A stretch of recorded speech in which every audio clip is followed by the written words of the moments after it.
Hard sports all plays. Yeah. Hard sports all plays. Hard sports all plays. 365, we're making up plays. You talking the game, get you through the days. We're high in the court, the dime in the lane. Variety topics, never the same. All presentation, sports information. Hitting the airways, taking the nation. Hard sport all plays, like working your faces. Grace at the field, so tie the laces. Hard sports all plays.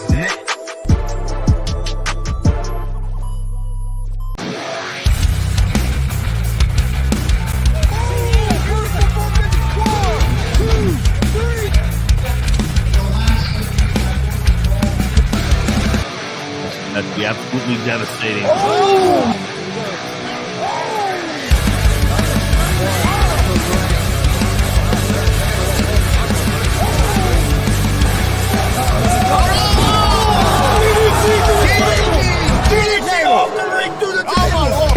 This is Joey Owens' show. They've been trying to get me on this broadcast forever, and this is the worst damn podcast I've ever been on.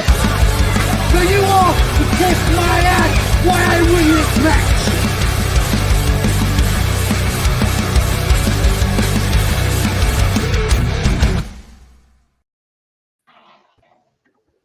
All right, what's happening, everybody? Welcome to Gonzo'S Wrestling Room, Monday, December 18th, 2023. I'm Chris Gonzales, joined by Tony Gonzales, like always. Also joined by Marcus Fine. How's it going, Marcus? Doing good, doing good. As you can see, we got a full panel tonight. Also joined by Warren Mizery.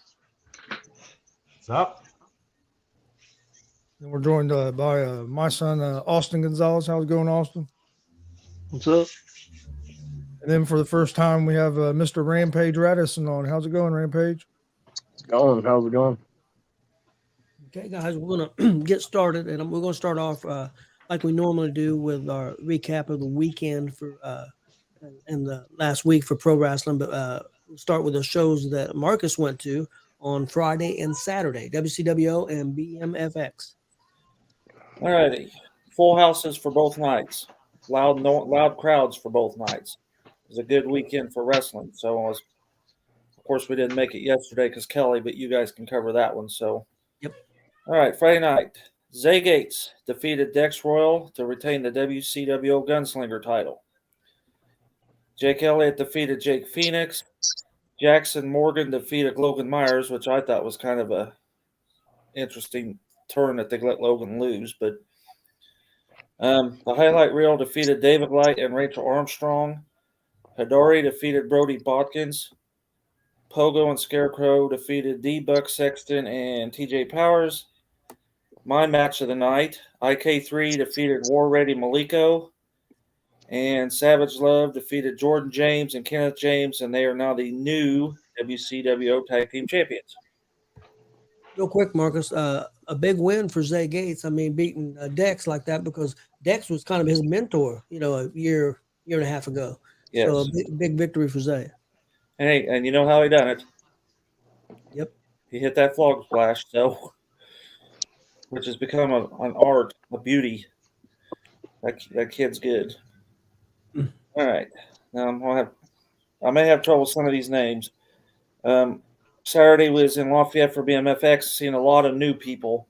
Some of these guys, I guess, came from Ohio, and some of them came from Michigan. And there's one of these names I might have trouble with. But anyhow, Haley Shadows and Shauna Reed defeated Jeremy Hagley and Luis Rojas in a no-holds-barred match to become the new BMFX Tag Team Champions. You ought to have seen that shit go down. They come out of the locker room. Yeah, they said they come out They didn't even get the ring announcer in the ring before they started that crap, and it was all over that arena, and it was outstanding. That might go in the top 5 for match of the year, I'm telling you. They really beat the hell out of those guys, so new tag team champs. All right, some people I don't know, but they did very well. MV Pete defeated Mondo Real. Took it.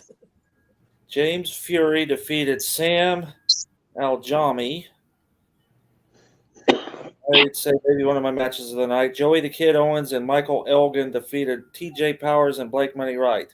Very old school match. Eric Kripke defeated Gigi Jacobs. Excalibur defeated Creed Costello. Thomas Bailey versus Gran Torino versus Jake Shepard in a no contest. Referee lost control. I don't think that match ever really stayed in the ring. And then Thunder Kitty defeated Josh Raymond via submission to retain the BMFX Grand All Invitational Championship. So I'd say my match of the night was the ladies beating up on Hallie and Rojas and Joey and Elgin, TJ and Blake. So Yeah, I agree. Anytime Hadley gets beat up, that's got to be up there for match of the night. So. oh man, they were smacking him with that briefcase, chairs, about anything they get a hold of. He handcuffed Haley to the top rope, and she got out. So then they handcuffed him to the top rope and started kicking the shit out of him because he couldn't get away from him. And then, yeah, it was wild. So it was a good weekend for tag team champions because you guys crowned one on Sunday too. So yes, we did, and we'll get that started. Me and Chris was at War Pro Wrestling on Sunday. Started off with a kickoff show match with Murphy defeating Chris Chaos. Pretty good opening show. Opened the show, that was a pretty good kickoff match. Then we had. Let me see where I'm at here. Should be Logan and Blake. Yeah. This is my place here. I wasn't even there. I don't. One second here. We did have, before that. We had the contract signing for Zay Gates and Jesse Winchester, and the GM pulled a fast one on him after they got the contract signed. He announced that it was going to be in a steel cage at the next show on January 28th. So that was pretty interesting.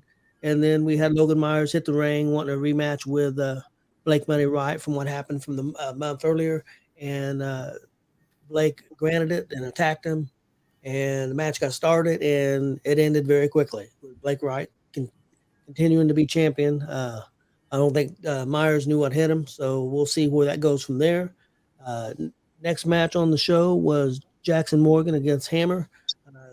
Jackson handled Hammer pretty well, and won that match. We had the tag team title match, which Marcus said we got new champions with Adari and Gates defeating JB, who was by himself because of Dutch Platinum getting tuck out and before the match and could not wrestle. So new tag team champions there.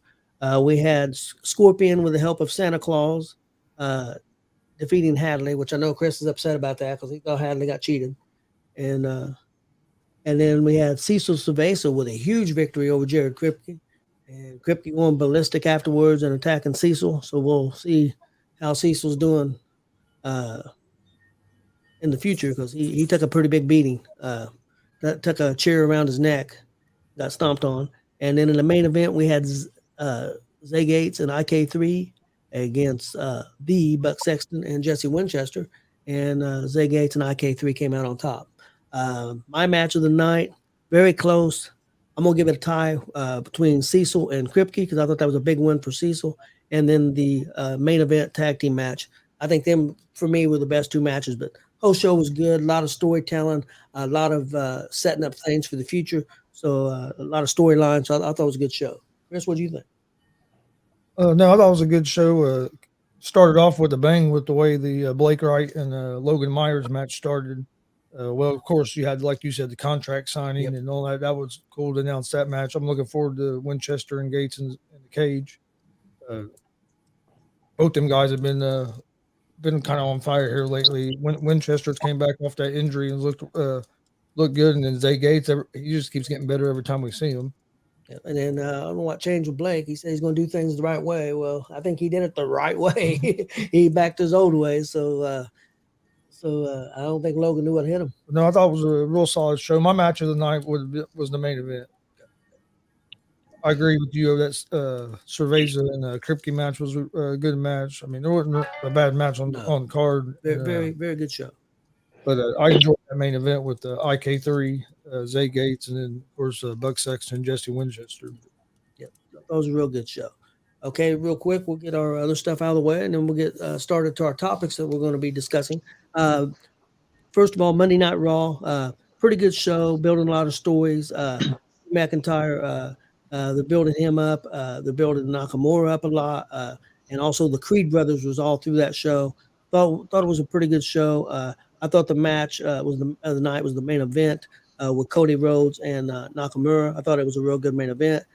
Punk also, so CM Punk signed with Raw, and Rollins confronted him. I thought it was a real good promo. I thought it was pretty interesting. I thought it was a pretty good show. Next up had NWA Power. Marks, did you ever get a chance to see that? No, it's been a weird weekend. I didn't get to watch anything other than where I was at.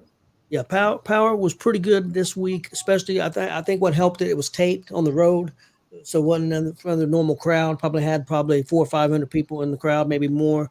I think it was taped in Florida somewhere. Yeah, Sarasota, and I thought it was a pretty good show. Match of the night on that was Kobe Carino against Joe Acaso. I thought it was a real good match. So Carino held on to his belt in that. Moving on to NXT, match of the night there was Dragon Lee against Tyler Bate. Thought it was real good. Again, doing a lot of building of wrestlers and stories. So storytelling, I thought it was a pretty good show. AEW Dynamite, the Devil storyline is kind of still heading things up there. I think it's moving in a pretty good direction. I think it's just going to depend on what the real reveal is. Hopefully, it's good. Match of the night for me was Andrade and Brody King. I thought that was a match of the night for me. And then since then, Kenny Omega has been announced to be out indefinitely with diverticulitis, so he's going to be on the show for a while. Next up, got SmackDown. On SmackDown, I had Orton come out and confront the Bloodline to open the show. Thought it was pretty good. Thought it was fun. They announced Charlotte Flair will be out 9 months with a knee injury. I think she's up. I think they said today she had surgery. Carmelo Hayes and Kevin Owens won tournament matches. It's the U.S. title tournament, number one contender tournament, and they both won matches. Moving on in that, the main event, Orton beat Jey Uso. The Bloodline attacked Orton. LA Knight coming out first and to help, and then they overtook him. Then AJ Styles showed up and helped. And I don't know if people seen AJ Styles. He is built now, man. I'll tell you what, he's huge. And Styles for the save, but then after that, he attacked LA. So, and that's the way the show went off the air. So I thought that was pretty good. Next up, real quick, Ring of Honor pay-per-view. What I got to see of it, I've seen a couple matches, but what stood out to me was, first of all, the Von Erichs, Ross and Marshall Von Erich was on the pre-show in a tag match. I thought that was cool that they were there. A tribute to Jay Briscoe was FTR and Mark Briscoe beat Moxley, Danielson, and Claudio. I thought that was a real good match. I know Chris watched that too. He thought it was a pretty good match too. I thought the match of the night was Athena and Billy Starks. Probably about 25, 30-minute match. I thought it was very, very good. Athena did hold on to the title.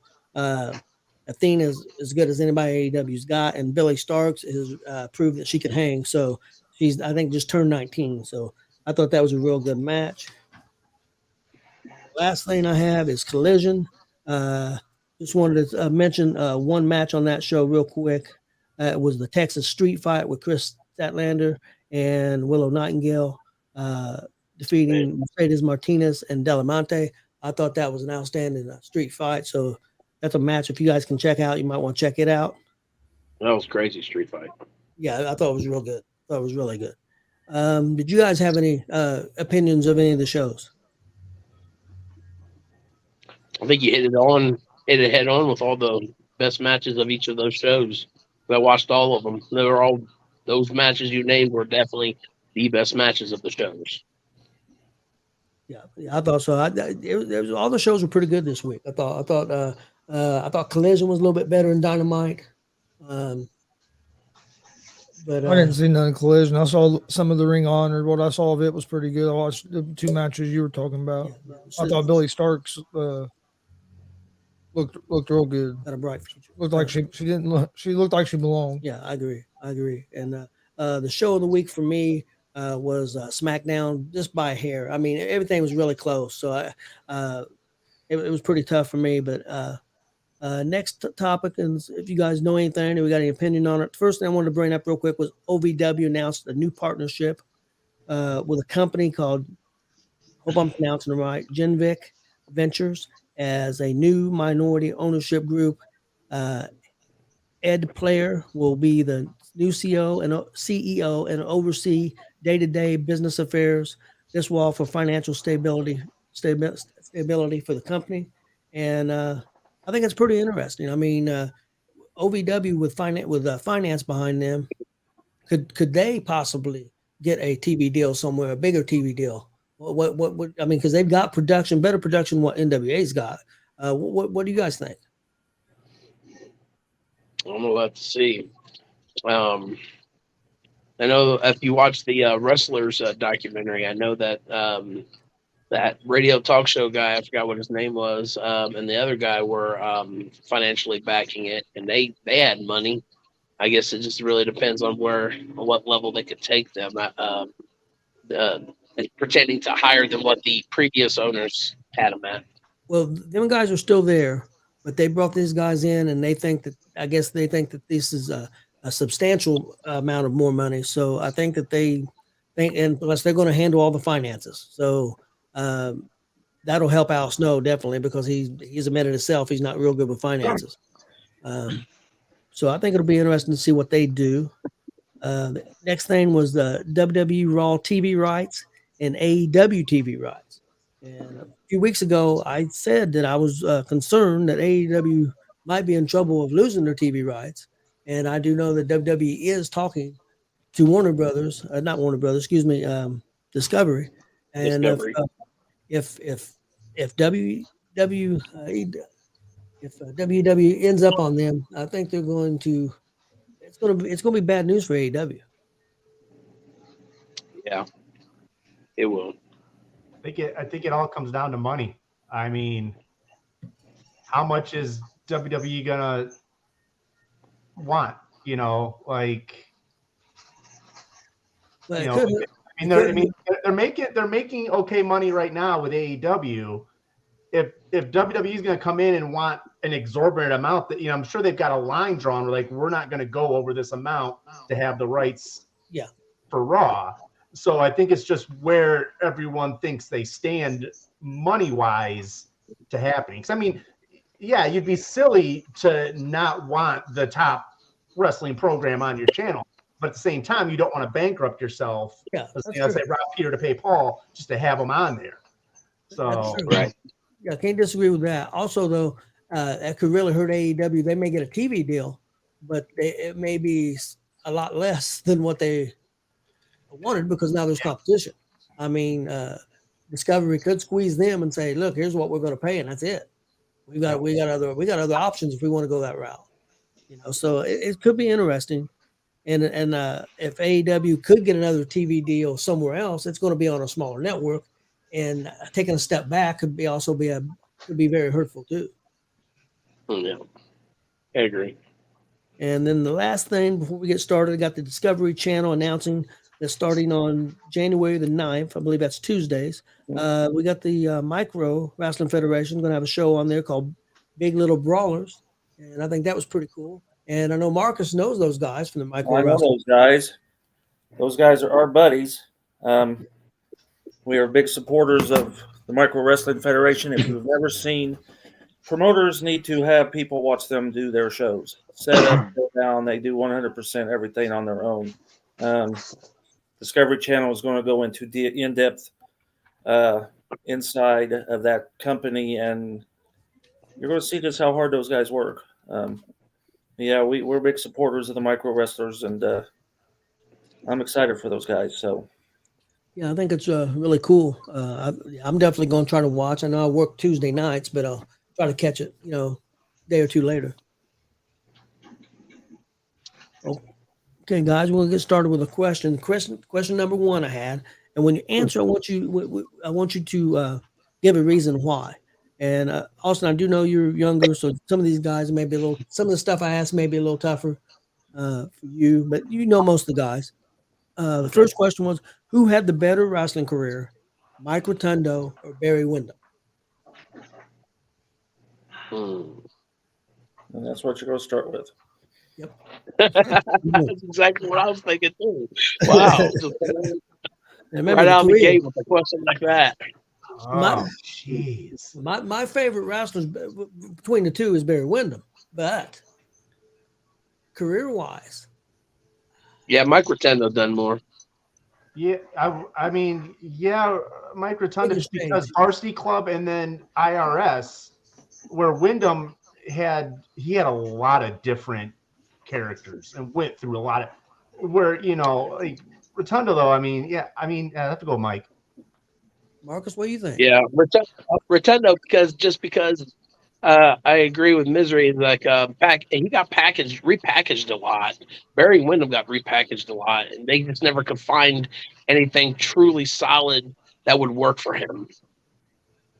Yeah, I think that Wyndham was bigger than in the NWA than Rotundo was, even though Rotundo had success in the NWA. But no doubt in WWF that Rotundo had a lot more success than Wyndham did. I agree. Marcus, what do you think? I'm gonna go Mike Rotundo. He started out Varsity Club, and he went up. Barry Windham started up and went down. Because how do you go from being the U.S. Express to the Widowmaker?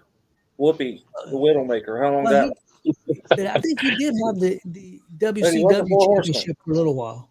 He was in the Four Horsemen. He did have the WCW heavyweight title for just a little bit. But that's when at that point when he had the title, that title didn't mean a whole lot at that moment. Honestly. Yeah, I'm still gonna go with Rotundo. He was more rounded too, I think. Yes, what do you think? I would say Rotundo. I think he was a little more well-rounded, and like if you mentioned the two, I think of IRS and Rotundo quicker than what I would like Barry Windham. Austin, you got an opinion on this? Yeah, I mean, I pretty much agree with them, but it's more because Rotundo is really the only one that I really watch of them two a little bit more. So kind of have to default to him for me. I mean, personally. I think that sort of plays into being on Rotunda's side is the fact that like Austin can familiarize himself with him, and then with Barry, he doesn't. There was nothing that continued to stand out through his career, where Rotunda could go through that whole career and have something where we all are familiar with. Okay, next question. Who had the better feud? Randy Savage and Ricky Steamboat, or Jake Roberts and Rick Rude?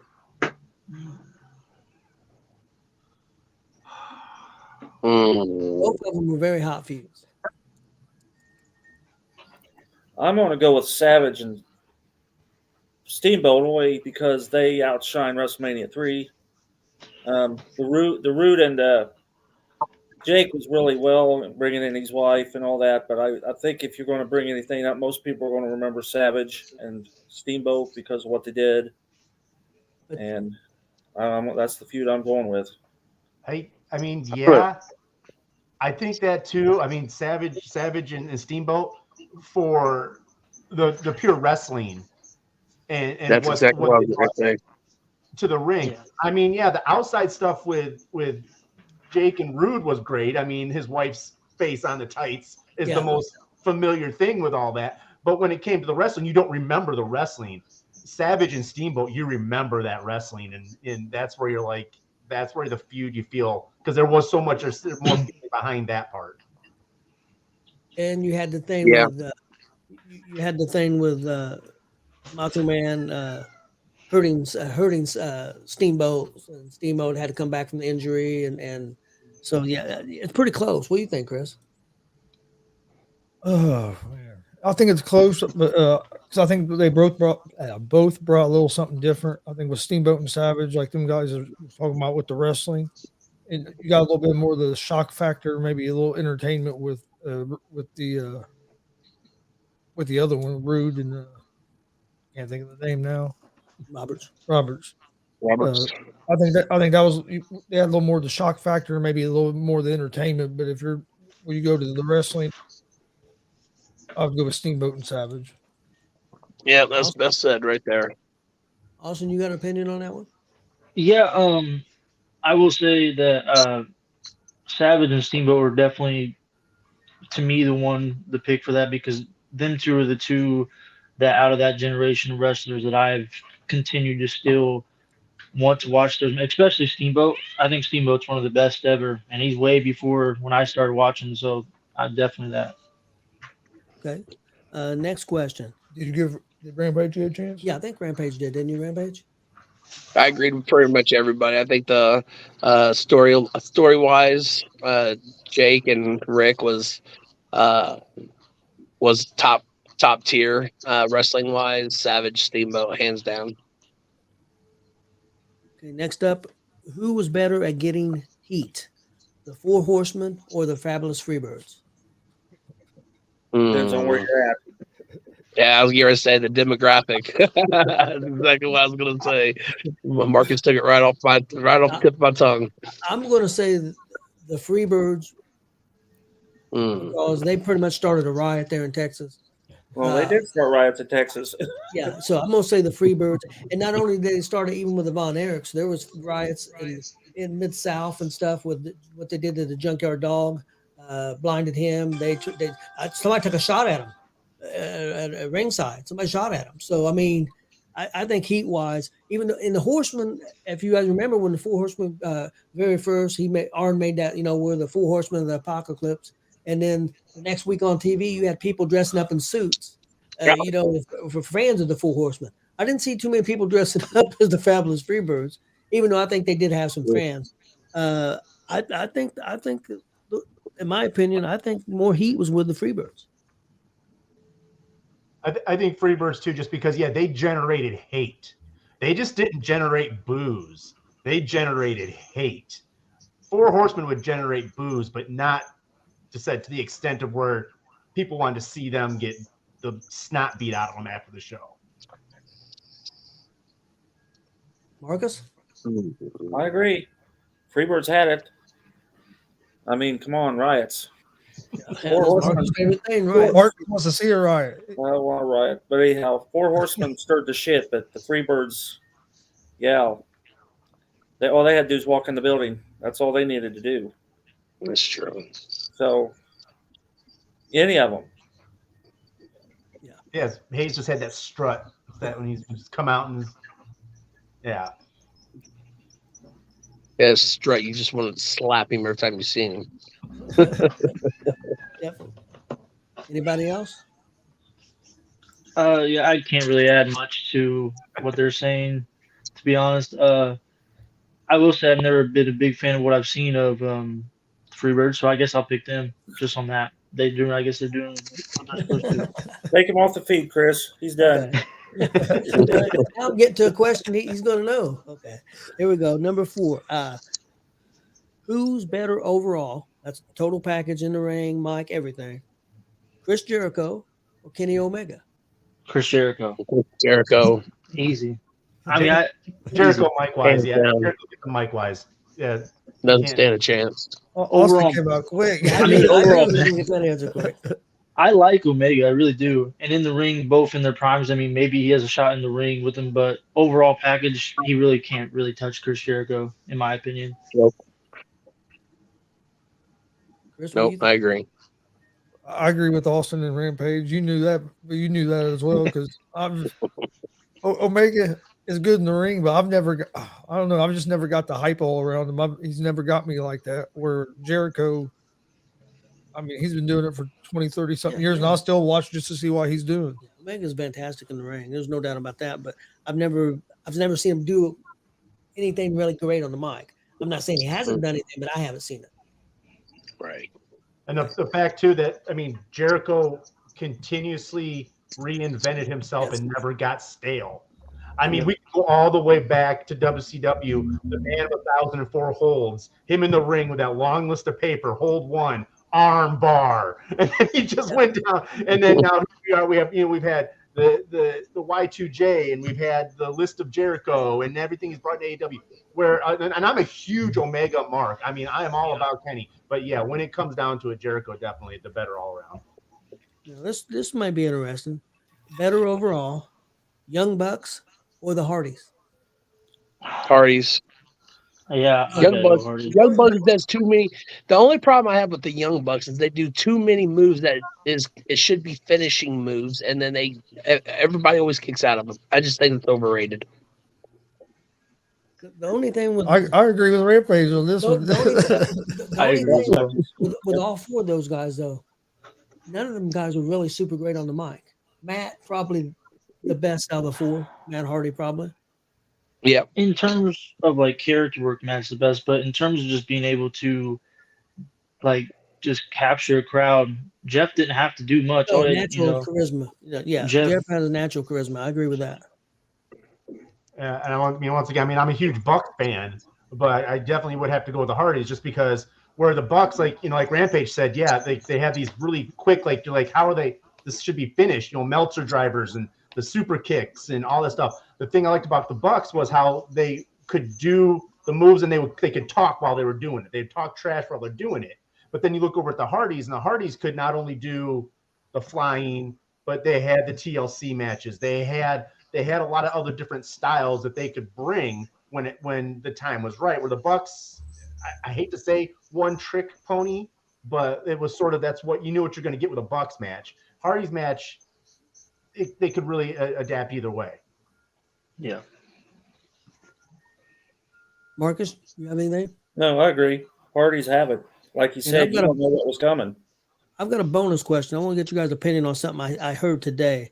So I'm going to add one. Somebody said he didn't understand all the hate for the Young Bucks because basically, as a tag team, they do the exact same stuff and are the same as the Usos. Do you guys agree with that? I disagree. I think they're just saying that because they do super kicks like the Usos, and that's a far fetch. I mean, I don't agree with that at all. Mm-hmm. No. I mean, no, the Usos, in my opinion, the Usos are better just because the ring psychology is a lot better. They don't do a Canadian Destroyer into a DDT into a monkey flip that leads to an RKO and then decide to kick out. And then the guy kicks out after one. I get what you're saying. A lot of super kicks from the Usos, but in the last couple of years, especially with Jay, the character development he's done has been outstanding. I mean, he's one of them. I don't know if I would say probably top 5 in WWE as a character. He's pretty over. So, yeah. And not that Jimmy's a slouch, but I think Jay has just kind of took over a little bit. Yeah. I mean, I think Jay is definitely the more well-rounded, in my opinion, by themselves. But Jimmy's been killing it in the role over on SmackDown. He's been cracking me up. He's great as a kind of like comedian character. Yep. But yeah, Young Bucks aren't better than Usos in my opinion, or the same. Okay, next up, Austin. This one's another old school one, so you're probably gonna be left out. Best in the ring, Tito Santana or Rick Martel? Mm. Really I'm close. gonna say Santana. He had a pretty good charisma, and his in-ring ability was pretty on point for the most part. Yeah, I think character-wise, because I just said in the ring. Overall, I think maybe Martel, because I think he was a better character with some of the stuff he did. But in the ring, I think Tito might have been a little bit better just in the ring. So I was a big Tito fan growing up. Marcus, what do you think about that one? Tito was a better wrestler, I think, but Martel had the overall. I mean, world champion, multi-tag team champion for multi-decades. Including with Tito. Tito had the Intercontinental title. I know he did stuff other places, but and he had quite a few tag teams too. I'll go with Martel for overall, but Tito was more solid. Yeah, he was way more solid. Yeah, definitely. Yeah, Tito definitely was a better ring psychology. He was able to tell a better story when it come down to it. I mean, Martel was given the good mid card characters. But yeah, when it come down to Tito, he could tell the story better. Yep. Austin, do you have anything on that? See, Austin, back in the 80s, there was a couple of guys named Tito Santana.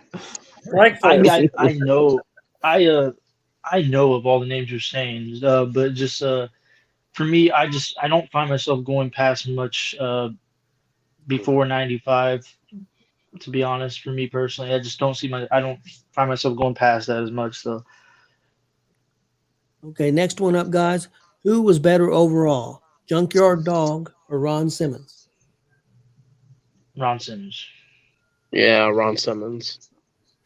Those are two people I do know. That's tough. Ron That's Simmons. I'm really on, tough. I'm on JYD because I'm going further back than Ron Simmons' career because of all that Mid South and. I think JYD was definitely more over. But it all Either- depends because once he got to the WWF, yeah, he was okay. He was fan favorite, but And Yeah. to be fair, all I've seen of him is from WWE, WWF, so that's kind of why mine goes that way. I think it's really close. What do you think, Chris? I think it's close, but I think I'll go with Ron Simmons. I would think so. I mean, maybe just based on the fact that Ron Simmons was the first African American champion in WCW. You know, and he was able to continue on, and then Farouk, and then the APA, and he just had that where JYD he was fun loving, but even in WWF, obviously I know like Mid South and stuff, he wasn't so fun loving type guy, but I mean Simmons just always had that presence that just was about him. You're just always like, this guy looks like he could really do some damage. So I mean, I would probably go with Simmons. Yeah. It's really tough. I was such a big Mid South guy. I think I'm gonna go with Marcus. I think I'm gonna go with JYD barely, but I think it's pretty close. Anybody else got anything on that? It's pretty close, but I'm going with Simmons. I feel like when Junkyard Dog, I don't know. I feel like WWF, WWE, or WWF could have done more with him once he got signed by them. I don't really feel like he got a lot of the publicity he should have gotten and the pushes and whatnot. Yeah, I agree. Who was the face of ECW? Was it Taz, Sabu, Rob Van Dam, Tommy Dreamer, or Shane Douglas? Who do you guys think? I think personally, I think the true face was Tommy Dreamer. Sabu. Sabu done more. Sabu was more risque and more willing to do stuff that a lot of the people wasn't wanting to do. And I'm not saying they all wasn't a part of that, but I don't know. Sabu was just more. It was more nitty gritty and more like it's down with a lot more of the hardcore aspect, which is what ECW kind of based herself around. I'm gonna say Sabu. Sabu was nuts. And that's it. Can I do a right in? Yeah. You go right in? Sure. New Jack. I mean, he was there too. Yeah. That was Another nuttier crazy- than Sabu, and that's He was nuttier than Sabu. He tried to kill somebody in the ring. If you're going with somebody nutty or Sabu that was more willing to do crazier stuff than Sabu, that's probably the only one there that would have, and that did.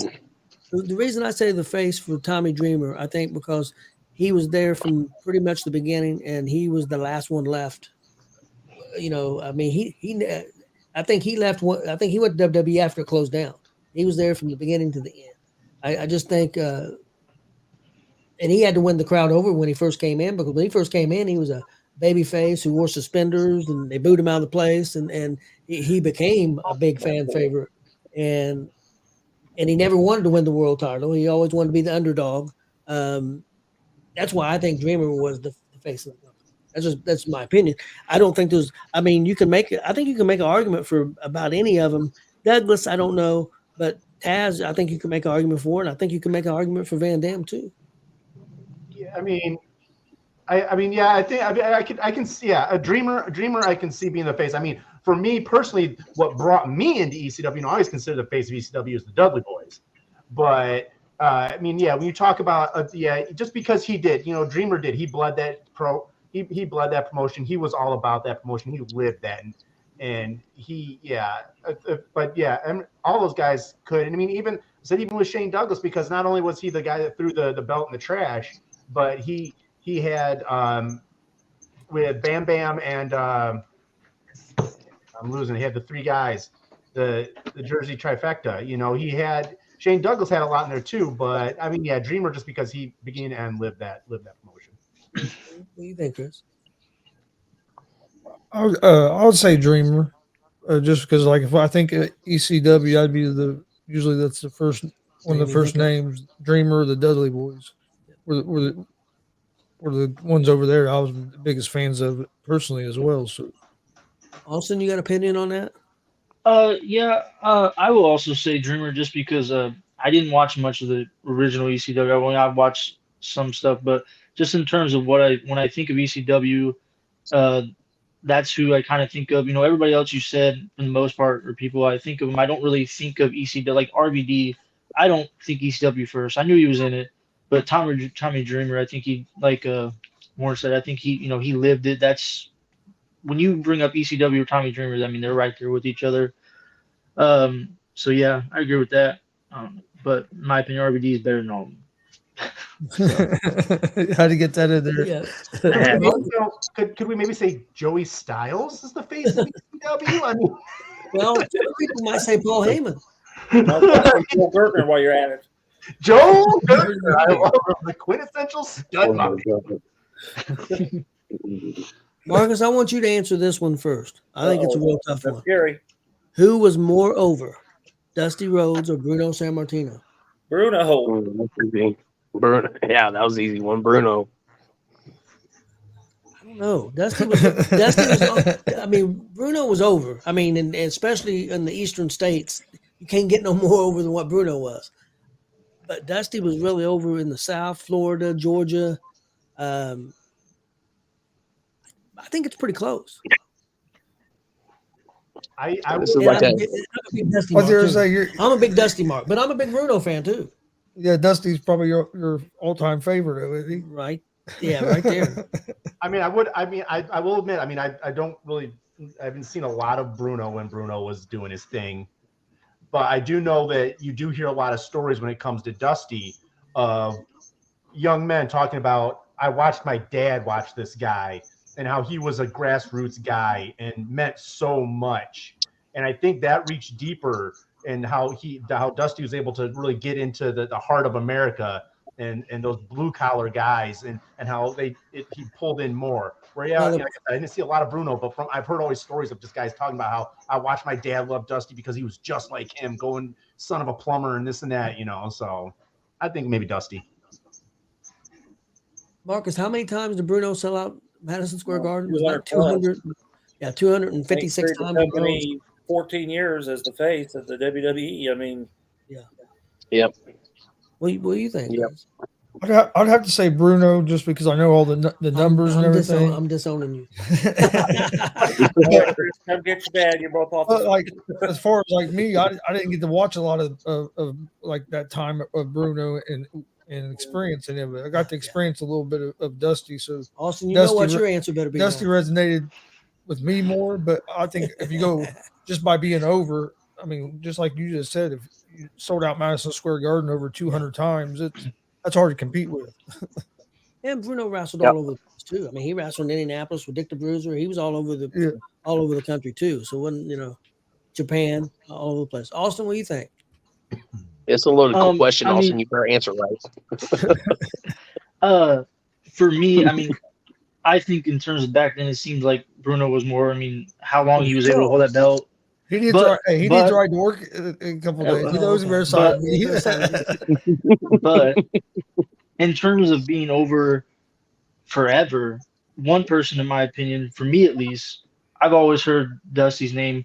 His career and his just his presence has lived on for so long. As in Bruno, I hate to say it, but most people my age aren't going to really know that name. That's true. That's a good point. That's true. So in terms of back then, probably Bruno, but as a whole and forever, I would say Dusty. That's a good answer. I knew. Let me ask you this: if you were to know that you were going to see Roman Reigns every other week as the main event in Madison Square Garden, would people start getting tired of going to Madison Square Gardens and watch Roman Reigns in the main event? I don't want to see Roman Reigns in any main event. But Bruno was doing that every month for 8 years. Every month, main event against somebody. Yeah, he's not Roman. But to be fair, Marcus, did Bruno have the television exposure that Roman Reigns has now? True. And that might be why I'm not as much. No, you don't see Roman Reigns on TV a lot. Not right now. That's Yeah, not you true. don't pay That's a part of lot the either. truth. But We got a rare appearance Why all the Friday. Roman Reigns hate? I love Roman. Okay, next I'm not up, guys. hating.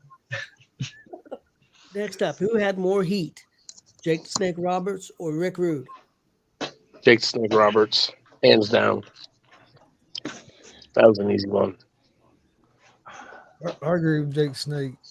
I would say Jake the Snake as when I think well. of Jake the Snake, I think of him as one of the best heels. One of the Well, best heels and one of the best promo people ever. Yeah. He literally got under your skin. Wicked promos.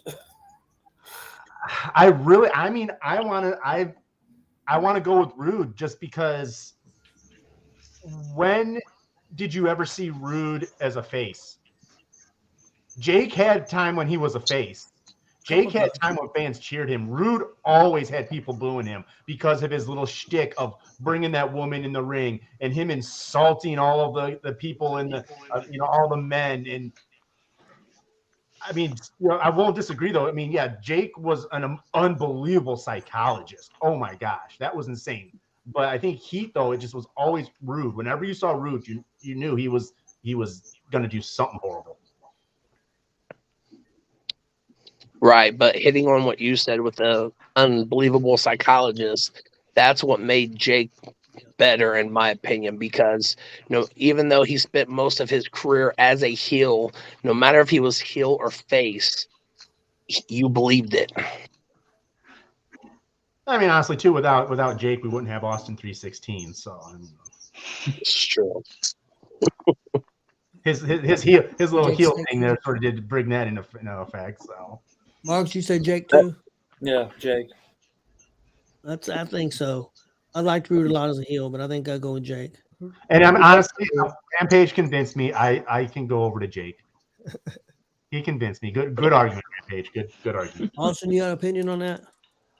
From what I've seen, I would say Jake as well. I mean, Rude, from what I've seen, he very good heel and very good at being that character. But it just seemed like to me, what I've seen, Jake is just, in terms of heat, the more is just very more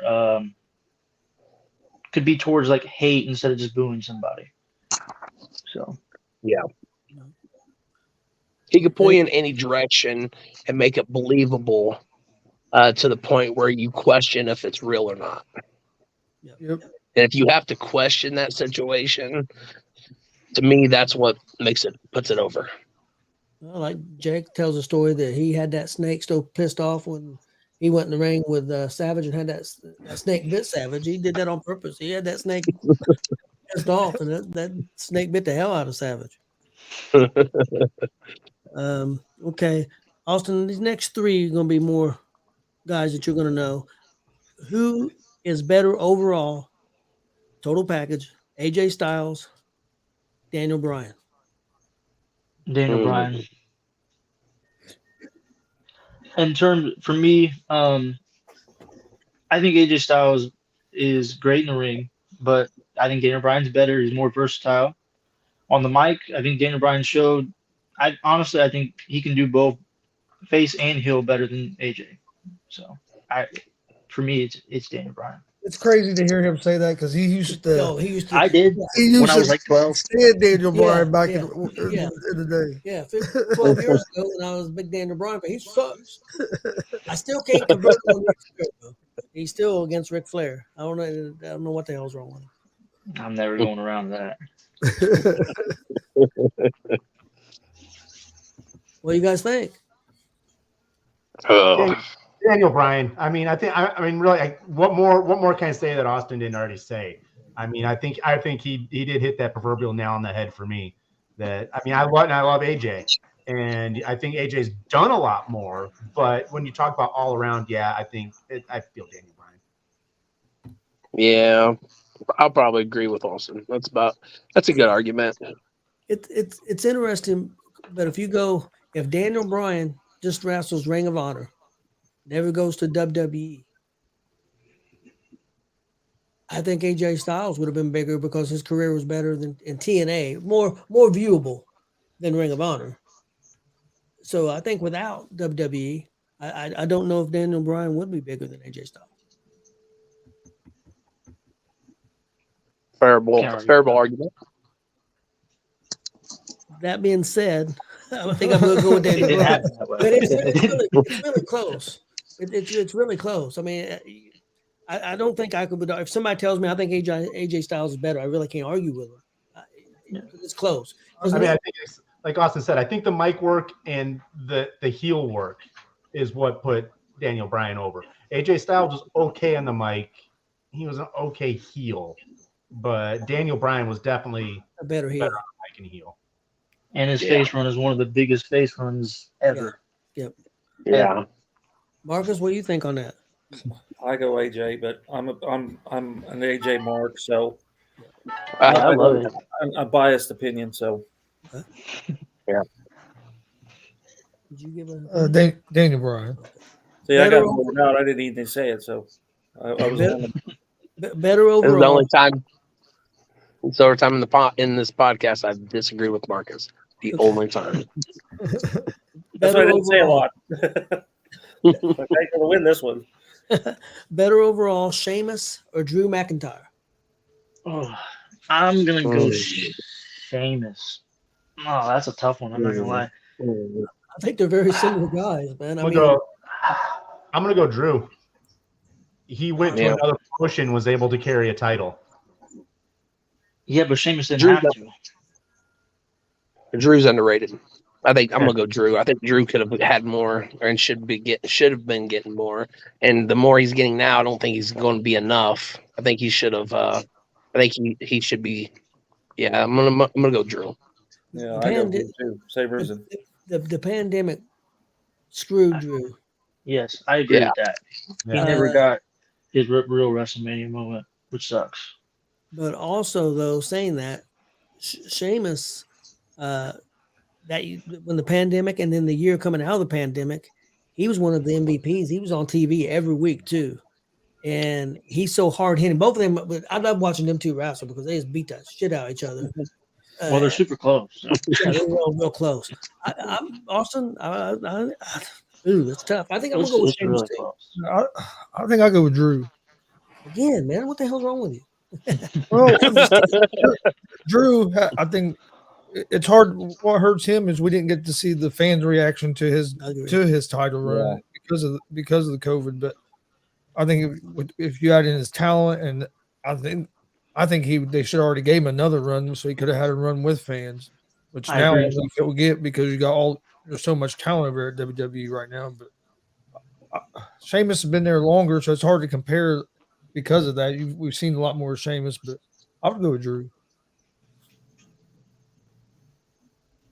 Marcus, you said Drew, didn't you? Yeah, Drew. This next one I think is real close, even though I think I know. I already know Austin's answer to this. Better overall, Rollins, Moxley, or Reigns?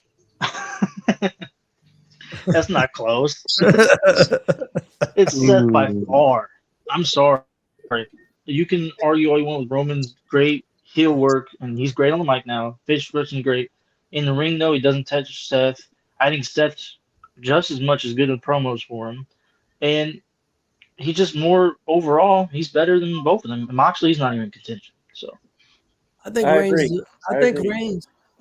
is a better heel than Rollins is. I think Rollins was a lot better face, and he could do both better. I mean, he could be a heel too. Where I think Roman struggled being a face. He never really got over as a face. He's got over as a heel because like the Usos said, he finally started being himself, started being a dick, and that's what finally he started doing better. But it's hard to argue with ticket sales too. Reigns sold a lot of tickets. Yeah, but I mean, selling tickets because the WWE force fed that. I mean, well, I'm not talking about before as a good guy. I'm talking about once he got over as a heel with the bloodline. I'd have to go with the Architect also, just because, he did the chair shot heard around the wrestling world, and then he really took it and he ran with it from there. And I don't think he's honestly ever looked back. How many you think of moments between the three? And once again, I love Mox, but when you think of Seth, you think of WrestleMania. him running, cashing in, winning, swinging the belt. You think of him in his pure white doing the frog splash. You think of his outfits. You think of him against Sting, where he almost put Sting out of commission. Him against Cody Rhodes, and would come to the ring wearing polka dots. I mean, Roman, your moments are a couple with Brock. That maybe Brock carried the show more, the match more than Roman did. Yep. So I think when it comes down to it, Seth. And Seth does more work. Roman's on what? Definitely. 8 times a year, so that's on every week. Apocalypse Jones made a good thing. So there would be no Roman without Steph. Yeah. And you can't put Moxley in there because he just blades himself and bleeds everywhere. Yeah. You're gonna piss Chris off. He was gonna pick Moxley. I was not going to pick Moxley. Oh, come on, Chris, the Cincinnati guy. You can pick him. Come on, it's all right. I used to be a big Moxley fan, but and I'm not that I'm not a fan of him now, but not as big as I used to be. But I would say Rollins. Reigns has had a great run, but I think Rollins has been, since he kind of broke apart the Shield and went on. I think he's just been that guy longer than what Reigns has, and then of course you get to see Rollins a lot more than what we get to see Reigns as well. Yeah, he's a workhorse. Anybody else on that? I think I said all I need to say. Who had more heat, Roddy Piper or the Iron Sheik? Oh, And I think that's really close. Woo. Because I remember the Piper in Madison Square Garden breaking the record, gold record over Lou Albano's head. Riot breaking out there, police all over the place. Of course, the Iron Sheik. I mean, the heat that he had. That's I don't know. I'm gonna say the Iron Sheik. With the gimmick that he had, he could just walk out and just simultaneous boost throughout the arena, and security and stuff having to hold people back and stuff. I mean, I feel like the heat that Piper generated was verbally. Sheik didn't even have to do any of that really. He just had to show up. That's true. He did just have to show up. That's true. But Piper was verbally, but also his actions too. Because I remember what he did to Snuka with the coconut. What he did to the one midget wrestler, shaved his head. Can't remember his name. Haiti. Who was it? Haiti Kid. Yeah, Haiti Kid. Yeah, shaved his head. Just the stuff that Piper did, man, just to drive people crazy. I mean, he did that was against Bad News Brown, where he came out half. Yeah, half black and half white. I mean, Let's see, but then he wasn't a heel then. He wasn't He would have healed it. He was always a heel. The fans just cheered him, I think. Yeah, the Iron Sheik healed the entire career. Yeah, I mean, Iran #1, Russia #1, America.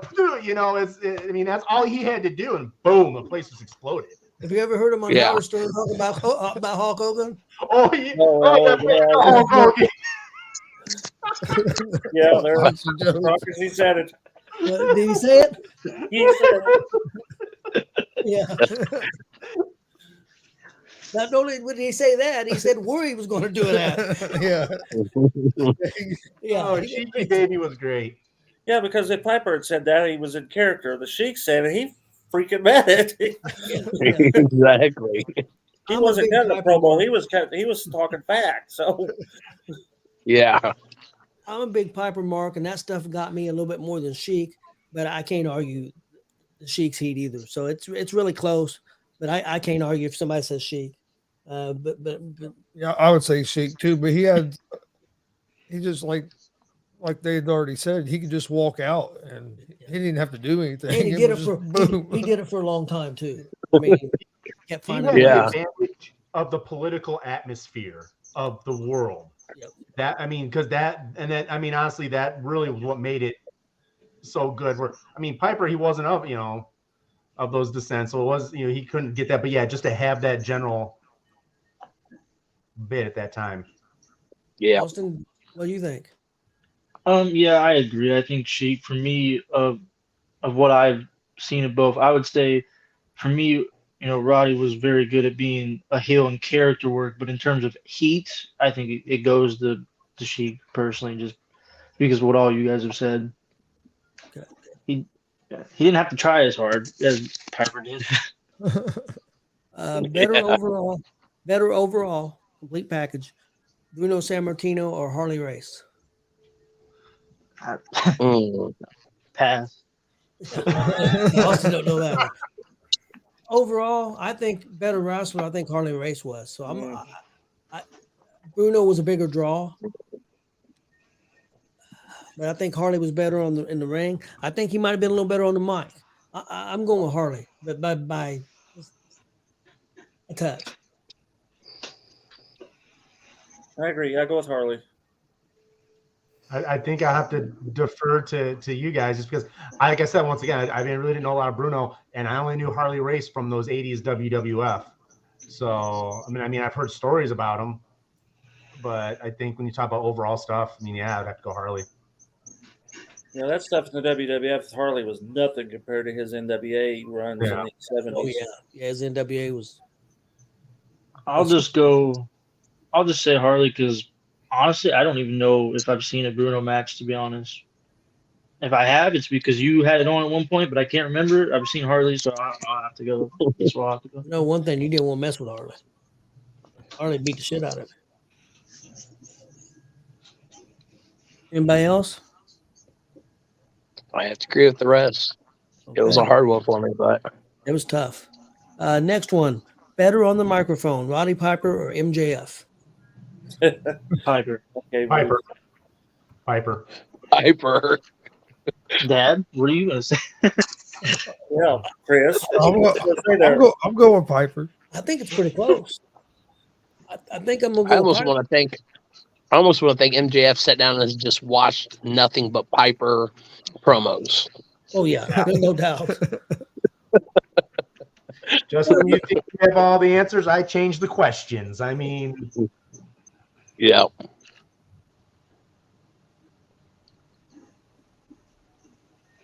Next one. Greatest faction, Four Horsemen or the NWO? And I know that's going to be tough for Marcus. No, it's not.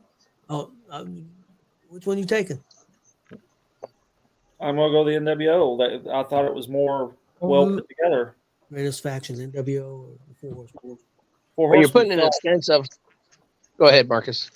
I'll say Four Horsemen kind of fell into place. NWO was created and went rather well. Now they fell apart terribly there at the end because they got just too damn done with it and started putting the entire roster on there. But when it was the first three guys and holding on to Hogan forever and not even knowing at the last minute if Hogan was even going to be there and all that chaos, I'm going to go NWO. I don't know if there would have been an NWO without the Four Horsemen. I'm gonna probably say NWO too. I feel like Black and White, after Black and White, it kind of like got watered down and got super ridiculous. Like Marcus said. When they started showing up in limos and it looked like a clown car when 4,000 people walked out of the limo. Yeah, that's when Black and White, NWO for sure. But I feel like Four Horsemen was more like a group of guys that kind of like stood together and kept their ground and was more of a classier sense, even though they were like super heel. Yeah, more of a union, right? I mean, and also you have to. They both go down such very similar paths. I mean, the Four Horsemen changed guys numerously. They interchanged but whereas NWO had more people in, the Four Horsemen had. Guys constantly in and out, who's what. I think I go NWO only because, and I don't recall, because like I said, I don't recall a lot of it. How many times was the Four Horsemen in the ring and the entire ring gets pelted with trash? Right. You saw that with the NWO. They'd come out, the original guys would be out there. And then, where's that one where Scott Hall got hit in the head with a water bottle? I mean. Well, I've seen a couple of times, but not to that. I mean, I've seen guys try to get the cage after the Horsemen. And stuff like that. But yeah, I see what you're saying there. And then like NWO also formed the new version of Sting. You know, Yeah. so I mean, I know Sting had his runs with him early on as Surfer Sting, but then you go in the NWO and they created the Crow Sting. You know, That's one thing that Hypocrisy says here. I like I said, and he agrees that no NWO without the Horsemen, but NWO was at a peak time. More people know the NWO than the Four Horsemen, which I agree with. I think a lot more people. Yeah, it's more of a household name than the Horsemen. Flair's lived on. More people know Flair than probably Hogan now, because Flair's still out there. Flair's out there selling anything and everything. Everything. Well, that comment applies to me quite a bit because for me, I know Four Horsemen, but for me, the biggest thing for me, I'm picking NWOs because for me, Four Horsemen. Things are what there was at that time. I mean, Yeah, I can't argue popularity, but I mean, I'm sticking with that the was the whole Horsemen. Damn it! That was the whole. Well, I mean, that was the whole reason. That was the whole reason a lot of people even started watching WCW was because of the NWO. Oh yeah, a lot of casual fans. NWO. There's no doubt about it. And if you'd ever been in the arena at the beginning of the shows, before, like after the crowds are coming in, before they start the show, they start playing NWO theme music. The entire arena's already booing, and they hadn't even started the show yet. Just by that that. And they were going nuts, and we were still an hour before bell time. So, well, NWO still sells a lot of shirts. I mean, this is fact. Like Hypocrisy Jones says, people hold up four fingers and don't even know. Just to take it back to like the Dusty Bruno thing, I think this one kind of has the same thing for me as in one. NWO is just kind of a thing where no matter generation or anything, everybody knows them and everybody is going to be ready to see, is there for that. As in Four Horsemen, not everybody really nowadays knows as much about them. So, yep. Next one, guys, greatest of all time: Ric Flair or Hulk Hogan?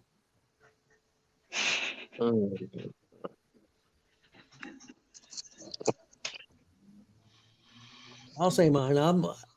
To me, I know Hogan sold more tickets, more popular, but I'm going with Flair. I'm gonna go with Hogan. More people knew Hogan in the '80s than they did Flair. Yep. Now, if you went now, I think more people know Flair now. Yes. Well, that's because Flair's in the headlines doing dumb shit every week. But yeah, that's because of his lifestyle. Selling dough and selling energy drinks. Wrestling at 108 years old. I mean, yeah. What was that? What was that you saw, Marcus? Were those like vape? They were vapes. They were vapes. Can you believe that crap? My son took a picture, and I had to blow the picture up. Like, you got to be kidding! There's so much for traded and vitamins. Yeah, that was Hulk Hogan baby. I saw that. I mean, yeah, I feel you got to go Hogan just because. I mean, if I remove what I know now about the man, you have to go Hogan just because he really did. And like to go back to stuff, you can't say Bruno Sammartino selling out Madison Square Garden and not go with Hulk Hogan. Mm-hmm. So. I can't because every time I went to see Hogan, the fucker never showed up. You didn't go to Madison Square Garden either. No, I went to Madison Square Arena, and he was on the bill. I get there, nope, he's not here tonight. Want your money back? And the kids are standing there. No, we want to stay.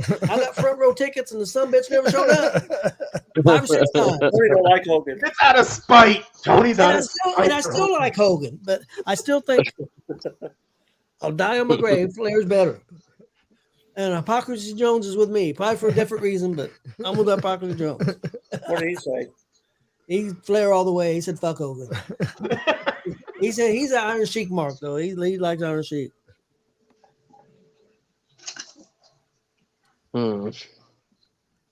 Okay, guys, this is it's going to be a tough one. In the 80s, 90s, and 2000s, and now, if you were starting a wrestling company in those eras, what wrestler would you pick? In the 80s, who would you pick? The 90s, who would you pick? 2000s, who would you pick? And who would you pick now? Ask crap like that. All right, so you said 2000 now. So are we not doing like 2010s? Are we doing 2020? Like I was doing 2000s.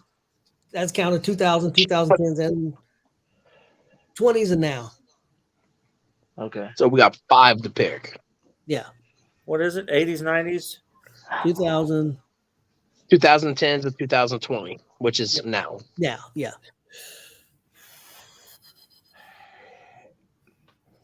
80s, I would go WWE.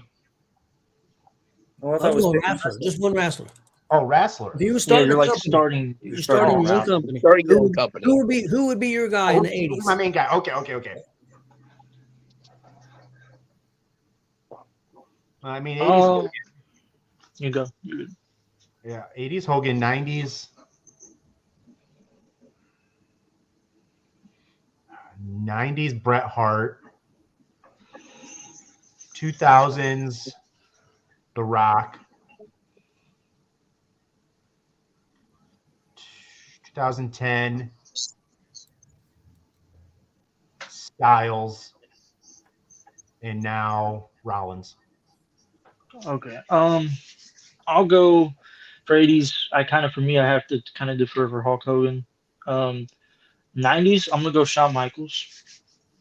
2000, I'm gonna go Stone Cold. 2010s, Randy Orton, and now Seth Rollins. You're almost going Randy right now. That Orton was good. I like that. I'll go 80s for me, Piper. 90s, Shawn. 2000s, The Rock. 2010s, Cena. Right now, no surprise to people. I'm gonna say MJF.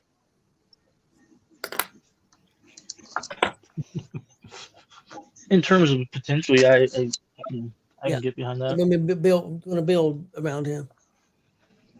All right, I'm gonna say 80s Hogan, and the only reason why is because you got to have the man who kind of put wrestling on the map, so that would gain you a lot of popularity.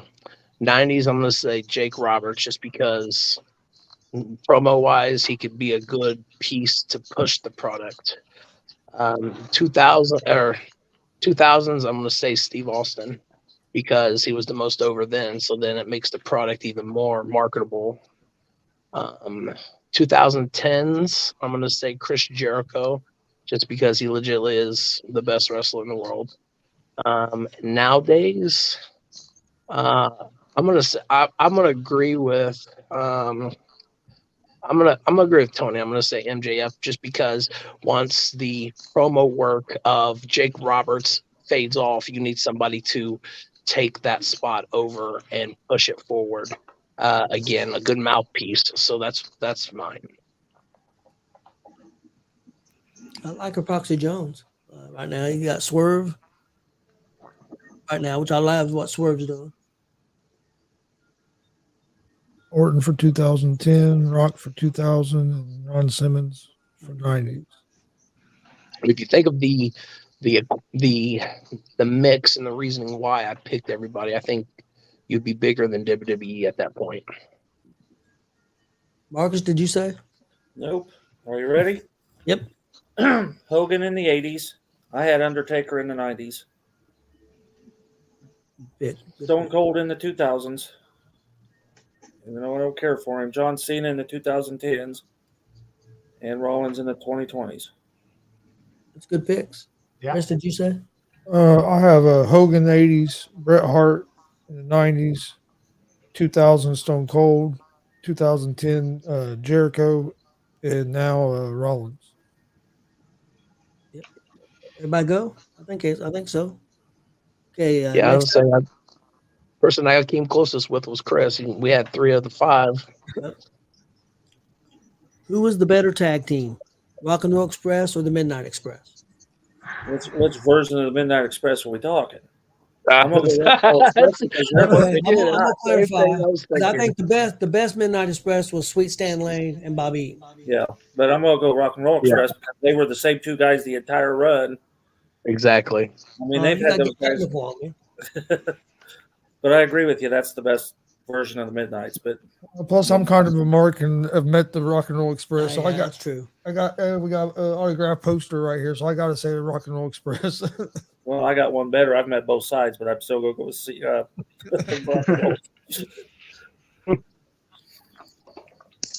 But no, I agree with Rock and Roll Express. Because, like they said, same 2 guys the whole time. But I mean, I'm one of the best tag teams that have been out there. In the ring, though, it's awful close. I mean, them guys were such. I mean, all guys 4 of were them. Well, Bully Ray said the greatest, in his opinion, the greatest tag team wrestler of all time is Bobby Eaton. What Bully Ray says. As what? As a pure wrestler, but Yeah.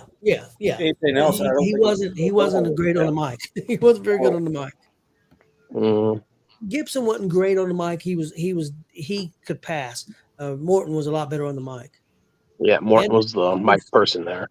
Yeah, Sweet Stan Lane wasn't. I mean, that's why they had Cornette. that's why they had Cornette, because Yeah. those guys couldn't talk. Yep, Yeah, that's true. exactly. Yeah, I hate to agree. I'm about to go with you guys in rock and roll. Even though I'm a big Midnight Oh, Express no. fan too. Who'd Austin pick? Yeah, I would go rock and roll because they're the ones that have more exposure for. I remember you putting on some old pay-per-views, and I've always liked watching them wrestle when I was younger growing up. So that's kind of who I had to defer to.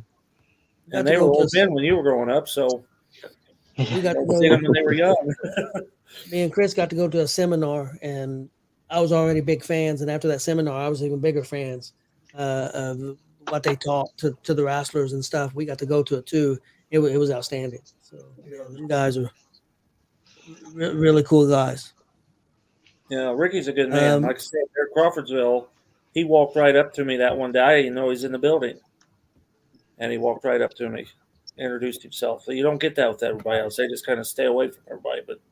And a few months ago, Chris Cass and I went to one of the seminars they had him and his son. And yeah, I mean, the dude was just, I mean, he's talkative. He wants to pass things on. He wants to educate, and he really wants to, him and his son really want to help bring the next generation in. And yeah, so he was really, really cool guy. Next up, things that you like about AEW. Austin, you go first. I can't. No, you watched maybe half an episode, Marcus. I know. I watched the Bed of Nails, and that was it. That was enough. Yep, that Bed of Nails. Yeah, You didn't even watch the World Famous Sign show. I mean, I had the sign. Oh yeah, I did watch that show. You're right. I did watch that show because I was on it. But you should be a big AEW fan. You was on it. Well, just though I'm a fan of Chris and Mizery. Yeah. Austin, can you name something you like about AEW? I would say for me, I like their build up. I mean, I think the same with MJF. I think they were able to create. Of course, he's done a lot of the work and maybe most work, but was able to create their own star in MJF. What they've done with Swerve, I've always felt like WWE dropped the ball with Swerve, and I'm happy to see him doing really good over there. I'm done. I'll go next. He said, "I'm done." I like that they're an alternative, another place for wrestlers to work. I think that's always good. I think WWE wasn't as good when they didn't have some kind of competition, even though I don't know if AEW's real competition because WWE is such a global company. But I think it's good to have alternatives out there. I think they did good with, and I wasn't an Orange Cassidy fan at all. I didn't get the gimmick at first, but I will say Orange Cassidy. But he won me over. With his wrestling ability. I'm still not a big fan of the gimmick with the pockets, but he still won me over with his wrestling ability. MJF, I love that. So, I mean, I like that they're all biggest thing I like that they're alternative. I like them, I think, because they're fearless. They're not afraid to go up against WWE. They're not afraid to try things. And to see, I mean, yeah, the exploding barbed wire ring of death was a gigantic failure. Oh my goodness! They tried, and that's the thing is you really don't know what's going to work, and they're not just going to try to be overly cautious and tiptoe around stuff. Like, we're going to go do it. We're going to see what happens, and go from there. I mean, the stadium stampede matches that they have, it's fearless. Like, hey, we're going to do this and take advantage of what we got. That Tony Khan's taking advantage of his dad owning a football stadium to have a wrestling match in a football stadium. So, Rampage. I don't there's not much. One thing I do like, I like how they have obtained the concept that WWE used to do, and give a lot of independent workers opportunities to be on the show and display their talents and what they're about. Chris? WWE back in the day used to do have like the independent talents be like jobbers up against like the big name stars and squash them out and stuff like that. And that WWE really doesn't do that anymore. And AEW's kind of grasped that concept and allowed it to happen, and actually taken it to the next level where the people that we know is going to lose the match actually gets a little bit of offense to display what they can and can't do. And then ultimately, at the end of the match, they always lose, but it's still cool to be able to see that concept still linger around in the world of wrestling, since WWE's kind of like made that like a lost art form that doesn't exist within their company anymore. Yeah. And I mean, that's a good point. I agree with that. Case in point you can use for that is Cody Rhodes versus Ricky Starks. When Rhodes was doing his little challenge, no one knew who Ricky Starks was. They brought him in, and he got his go against Cody in the ring, and now look at where he's at. He's their tag champ. Yeah. And going to end up in WWE with Cody. I hope so. I think. And actually, I knew who he was because, believe it or not, I was watching NWA at that time, and he was at NWA. Okay. I will say with what he said, I do really, really like in terms of what they can provide in terms of like matches you're not going to see everywhere else. I love that the wrestlers can go to, you can have New Japan wrestlers come over, you can have Impact wrestlers come over. I love those companies being able to do matches like that. I wish WWE would do that more. Maybe we can get closer to that with Triple H behind. Maybe in a couple of years it'd be great. But I will say that's one thing I really, really like. Like Daniel Bryan versus Sabre Jr. or Okada over there. It's just there's some really cool stuff that they've been able to do and can do in the future with stuff like that. So, Chris, something you like about AEW? I Oh. know it's tough for you. And to be fair, I don't watch it. I don't watch much of it, but when I do watch it, it's usually not my favorite. I have to agree with what Rampage said about getting to see some of the independent people get opportunities, because we've got to watch some of the wrestlers that we see at these independent shows on some of the AEW stuff. That's calmed down some since they did away with Dark and stuff, but yeah. So that, and then I do like that it's an alternative, even though I don't watch it very often. I do think it makes WWE better. I think it's always better when there's not a monopoly on it and there's more than one company. So I would say them are probably the main two things I like about it. Okay, guys, things that you like about things you don't like about AEW. Production quality. Yeah, I'll start. The main thing for me is the women's division. They have some legit talent over there in the women's division, but for some reason they just cannot get it to fit. Right. I mean, WWE's women's division is 100 times better in my opinion. Impact's division is 100 times better. There's no reason with the people they have there that they shouldn't be able to do it. I don't know if they need to give them more time. If they need to fix it, because they have the talent. It's just wasted, in my opinion. Yeah, I One of the reasons I that. don't like AEW is too much blood. Yeah. Moxley kind of ruined that for me. Yeah, I have no problem with blood, but it shouldn't be every match. Yeah. It shouldn't be every week. It should be a blood feud. That'd be my only problem. Makes sense. Yeah. Blood's fine. Just make it make sense. The no selling. Yeah, I was getting ready to say that's my biggest gripe. No selling, no fucking facial expressions. Yeah, I will say out of 3, I seen a guy take a Canadian Destroyer this weekend at Ring of Honor on a ladder, throw it back in the ring, and kick out at fucking 1. Piss me off. That's my own. Was that's it my the Young biggest Bucks in the problem. match? The biggest problem is lack of selling. That's the biggest problem. Other than that, I mean, and the rules, you have a match and you the referee standing in the ring like this while you're outside the ring for 3 minutes.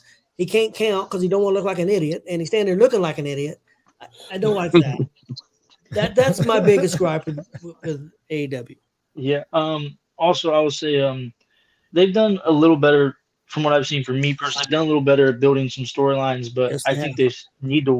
they still need to work on the storyline. As like, I think that's one thing that keeps me with WWE over there is like the storyline, just the storytelling, the segments they'll have. I don't see as many, there's not as many segments in AEW. I think they need to build those more than just in the ring. Yeah, you're gonna have flashy matches and have good technical matches, maybe, or good matches, but that's not all what it's about. It needs to be entertaining as well. So, You got to have some but entertainment, or people will get bored. Also, I want you to answer this because you're a younger fan, and most people would say you're more in AEW's demographic.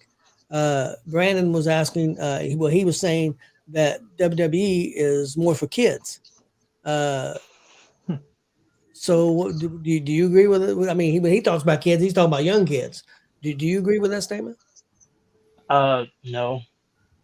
I I think mean, there's a lot more kids in the audience of WWE than there is AEW, but I think the thing is that WWE is more, in terms of fan base, is more versatile. It can be for young kids. It can be for people in their sixties. It can be for anybody in between. As an AEW, for me, it doesn't hit that as wide a variety of audiences for me personally.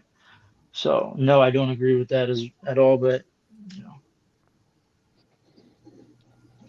anybody I else? mean, yeah, generally speaking, there's more people in the audience at WWE than there is AEW, let alone kids. Oh yeah, right now especially. I mean, yeah, there is more of a family feel with WWE, just because. I mean, like I said, I've been to the most recent AEW shows in Indy. I was at Fastlane, and there was a better, there was more of that bring your family out to WWE type feel than AEW had. So I can see where he's saying that it's hedged towards kids. Well, it's more family, no doubt. I mean, it's PG. Yeah. It's PG for a reason. Yeah. I think the main thing for me is, yeah, AEW, it's not PG, and you'll get those more rough around the edges moments, but it gets to a point where if that's all you have and that's all you're doing, there's a problem wrong. There's not as much substance for me as in, yeah, we're not going to get as far to that in WWE, but I think it's still more well balanced in terms of everywhere for me personally. Okay, guys, how would you personally fix AEW's problems? See, that's another thing. I'm saying all this stuff, but I don't know how to fix it. I don't know how to do that. So Well, just in your opinion, just in your opinion, what do you think they need to do to take? I mean, they're struggling right now with TV ratings. They're definitely struggling with their audience. I mean, going to shows. It's been reported, whether it's true or not, that they're going to lose $34 million this year. Yeah. How do you fix those things? Tony Khan needs to let some stuff go. Tony Khan needs to bring people in. He needs to bring in wrestling minds, guys that know the business, and bring and listen and let them do their thing. I think he's trying to play with his toys all himself, and he's not letting anyone else in. So in his mind, it's almost like with a Vince in a way. How Vince, I want it like this, is I don't care what anyone says. I think Tony Khan is sort of in that same thing where he wants it like this and he thinks it's going to be good because no one's telling him, Tony, that's not a good route to go, man. We don't want another Texas death match, Tony. We don't want your guys doing this or that. We want storylines to go to completion. And I think that's how I would fix it, is have a handful more troops, because it started out great, and then something happened with Cody and the Bucks and Omega with them. Something happened there. No one knows, but and then once Cody sort of started splitting away, I think that's when everything started getting really foggy and groggy. I think that was a crack in the foundation when Cody left. I think that it really hurt him more than what people would have meant. That's what I think. yeah, I'll say I agree with that, because I think what we may have learned, I'm not saying CM Punk was 100% right, or either way was 100% right. Both had faults. But in terms of, I think they do need more wrestling minds, more people that can add the professionalism of that, in terms of, it just seems like it's not as professional over there. And maybe if they can just rein it in a little more, it can be a more consistent product. Yeah, I heard AEW's got 184 wrestlers on their books. That's an issue right there. Yeah, yeah. They need to sit down. Here's what I think, and I'm not saying I'm right, but it just logistically, I think it makes sense. They need to sit down and they need to come out with a certain roster for each show. And they need to renegotiate contracts. They need to factor in money coming in from sponsors versus money that's going out, which will create a better cap for them to deal with. Bring in the occasional indie worker for the jobber spots, because I think that's a art that needs to still stay there, and they need to figure out with the TV deal what they're gaining from the TV deal. Add that into the sponsorship money. That way they know what they're going with. Run solid storylines, and with a cut down roster, with a knowledgeable knowing of what's going in, what's going out, and money wise, and with a better booking and storylines, with what we were talking about, wrestling minds, I think it'd be more successful. Yeah, they need to run it more like a business. I mean, I agree with what you say, definitely, and I agree with what Warren said. You know, kind of get that Vince McMahon closed mind. But one thing Vince knew how to do was run it like a business, and that's one thing Tony. Yeah. And of course, he never done it before, and I understand that. But when you got that kind of money that he's got, you should have took that money and invested in some people that know what they're doing and listen to them, instead of worry about having 184 wrestlers on your roster. And thinking that they're little pieces that, I'm gonna put him here, I'm gonna put him there, I'm gonna have fantasy matches. You gotta have more game plan. I think that's been one of their biggest mistakes, is trying to grow too fast. Yep. They worry about one show, not just worry about venues. Keep smaller venues, and even if you have to run a little while out of Daly's place again, right there next to Jacksonville, right next to the Jag Stadium. You know, I mean, I think one of the things that bothers me that really speaks volumes is how he's already so hyping the next London show. It's like we're almost a year away, and this is what you're. I mean, that's what he's worried about. Hype the more other stuff going on, and you know, and I mean, yeah, work the smaller venues to help reduce that whole people aren't showing up thing. You know, I watched a documentary the other night, and I told Chris about it. And it starts off. It was about CM Punk going there and leaving there and everything. And it starts off with the press conference of CM Punk and him together when they announced that he's going to AEW. And Punk saying, I'm coming here, and they've got this policy, do what you want to do. And, Khan said, yeah, shaking his head. Yeah. And don't you can do what you want. You can make mistakes. You won't get fired. All this stuff. And he's back here. Yeah. And then you go to later in the hour and a half later when they're at the press conference and CM Punk's going off and going crazy, and it ain't no more yeah. He's standing there stunned, not knowing what the hell to do. He was scared for his life. Well, yeah. He fanboyed out too much. Fanboyed out way. He's scared for his life. Now, come on. You got to run things like a business. I mean, and that's why I worry about them.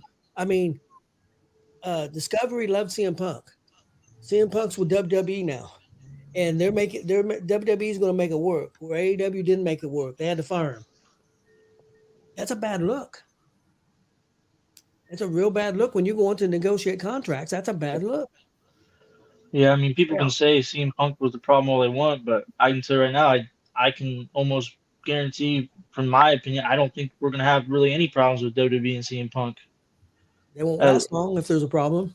At least Yeah, I mean, if there's going to be problems, it's not going to be out in the public and for everybody to see it all happening there. It's going to be more dealt professionally. And so, yeah.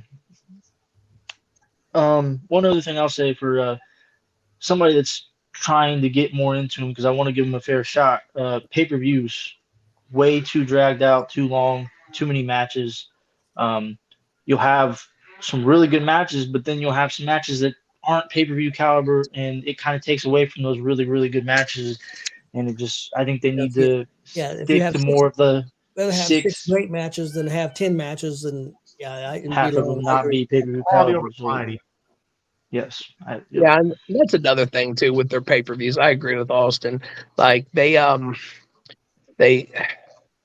I think of and I agree with Tony also, like 6 caliber matches versus 10 subpar matches is better. But the problem with having 10 subpar matches is the only problem I see with that is the 6 elite matches you could have, it cuts their time down. And it also cuts their ability to in ring to actually show everything that they're capable of doing. So, I think their pay-per-views need to be cut down a lot too, and it also will give more time for the caliber talents to display their abilities. And subpar matches keeps the crowd mellow. Yep. And Exactly. the crowd is what makes you the money. And going Exactly. too long, you can wear your crowd out.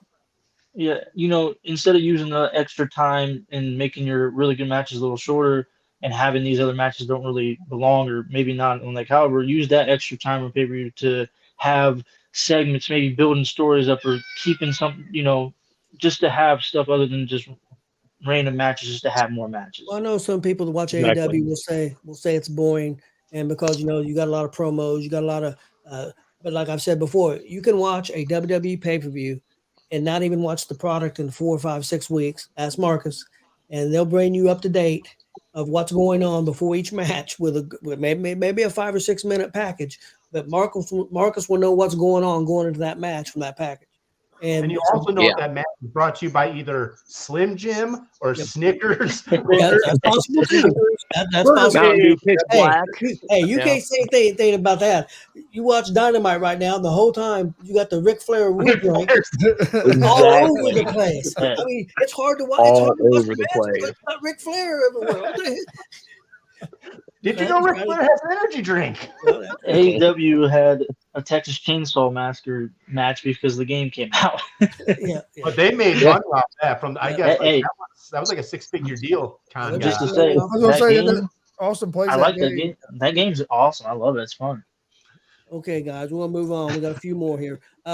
Things you like about the WWE, things you don't like about the WWE, and things you would change about the WWE. Storylines for me. I think storylines for me as a fan, I go there for the storylines. The wrestling, I want it to be a great match, but the storyline is what builds it. It's what makes you want to watch that match in the first place. And I think they do a really good job for the most part, building those storylines and making the matches matter. And then most of the time they go out there and they do their job and it makes it even better. But the payoff of the storylines is what gets people there. So I think that's one thing I like about that. Change.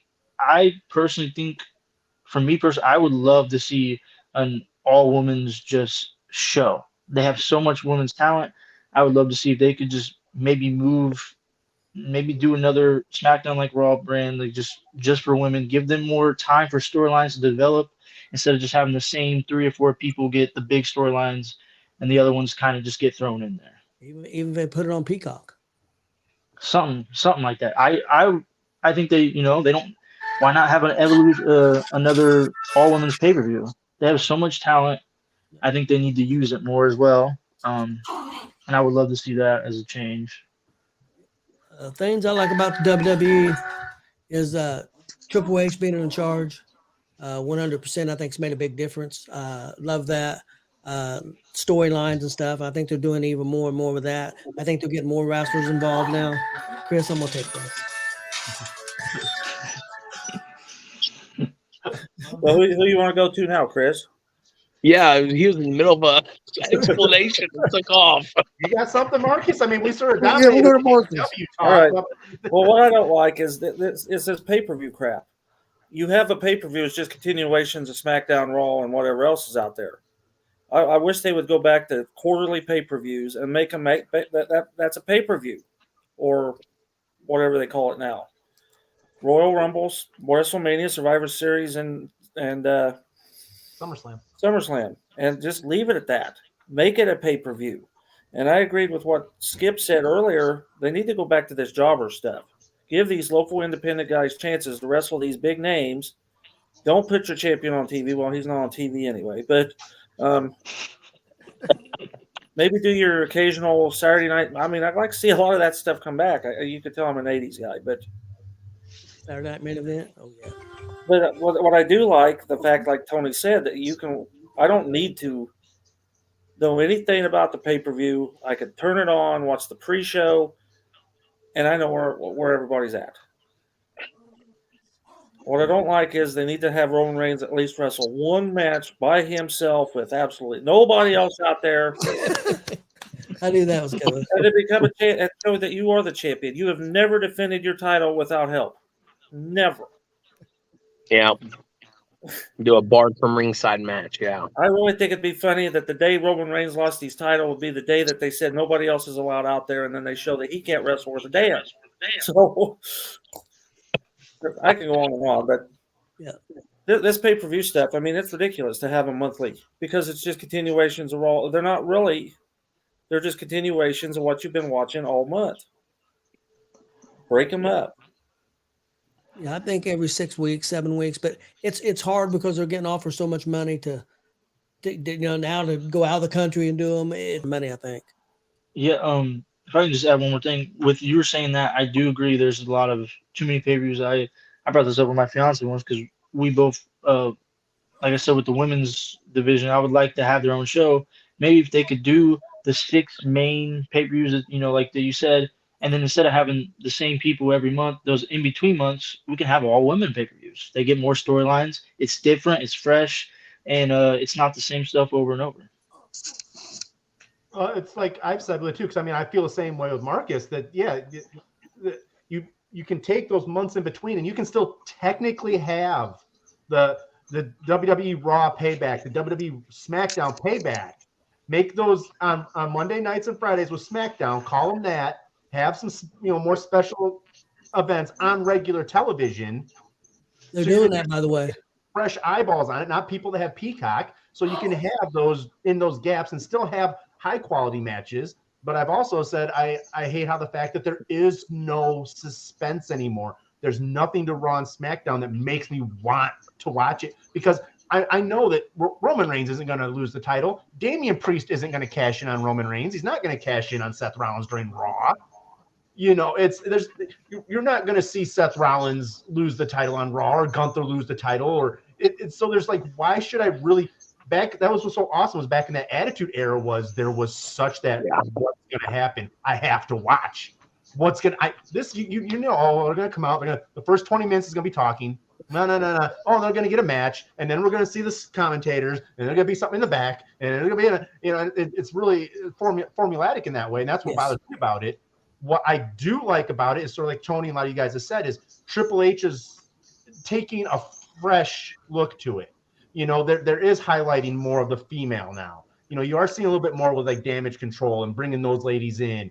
And you're seeing more of not just the big bulky men coming in. You're seeing Chad Gable doing his thing. They're giving pure wrestlers a chance to show what they can do.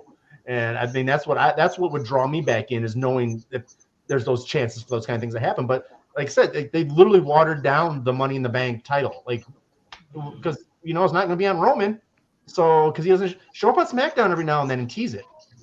I hate that they have a Money in the Bank pay-per-view. They don't need a whole pay-per-view. It needs to go back to having the match at WrestleMania, make it mean more. I hate that they have a whole pay-per-view that. Well, then I look at King of the Ring, or that's not it. What is it? The Hell in a Cell. Don't need to be a You have one match in the Hell in a Cell. Well, whoopie-doo. So it's Hell in a Cell. You drop the cell. You have it done. Name the whole pay-per-view after that. Yeah, I agree with you. Survivor Series, there is no Survivor Series anymore. I mean, there's no King of the Ring anymore, like you just said. I mean, that was so cool. A one-night pay-per-view tournament and to have the coronation of that guy. Mm-hmm. I think they should take a Monday Night Raw and do a King of the Ring. You got 3 hours. Do a complete King of the Ring, 8-person tournament, and do it in one night. Well, then the Royal Rumble, the winner gets jacked around by the time WrestleMania rolls around. That's true. You won the Royal Rumble, but by the time WrestleMania gets here, you're probably not taking on the champ. You're taking on. But in February there's going to be a match where their number one contendership's on the line in an elimination chamber. Well, here's a prediction. I'm gonna predict that CM Punk's going to win the Royal Rumble. Yeah, that's. Cody's going to win the elimination chamber, and Cody's going to wrestle Roman, and CM Punk's going to wrestle Rollins. The women are going to get screwed and not get a main event match. Sadly. You want WrestleMania. me to keep going? Is Priest not gonna? Is he gonna lose his cash in? I don't know what they're going to do with that. Painting themselves in a corner with that one.